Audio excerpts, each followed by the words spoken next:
முருகன் நவபாஷான சிலைக்கு இரவில் நடக்கும் அதிசயம் தெரியுமா? முதலில் நவபாஷானம்னா என்ன? 9 வகையான விஷப்பொருட்களை சித்தர்கள் முறைப்படி சுத்திகரித்து ஒன்று சேர்த்து கட்டி உருவாக்கப்படும் ஒரு அபூர்வ கலவை. இந்த நவபாஷான சிலை சாதாரண சிலை அல்ல. 9 விஷ மூலிகைகளால் சித்தர்களால் வடிவமைக்கப்பட்ட அதிசய சக்தி கொண்ட தெய்வ வடிவம். இந்த சிலையின் மிகப்பெரிய ரகசியம் என்ன தெரியுமா? இரவில் இந்த நவபாஷான சிலைக்கு வியர்க்கும் தன்மை உள்ளது. அதனால்தான் தினமும் இரவில் நடைபெறும் ராக்கலா பூஜையின் போது சிலையின் மேனி முழுவதும் குளிர்ச்சி தரும் சந்தனத்தை பூசுகிறார்கள். இந்த சந்தனம் சாதாரண சந்தனம் அல்ல.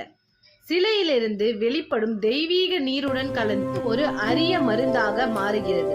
மாலை நேரத்தில் இந்த சந்தனம் மற்றும் கோபீன தீர்த்தம் பக்தர்களுக்கு பிரசாதமாக வழங்கப்படுகிறது. நோய்கள் நீங்க, உடல் மனம் இரண்டும் சுத்தமடைய இந்த தெய்வீக மருந்து அருள் தருகிறது என்று நம்பப்படுகிறது. சித்தர்களின் அபூர்வ அறிவால் உருவான இந்த நவபாஷான சிலை நவகிரக தோஷங்களை நீக்கும் சக்தி கொண்டது என்று பக்தர்கள் நம்புகின்றனர். பழனி முருகன் மனமாறி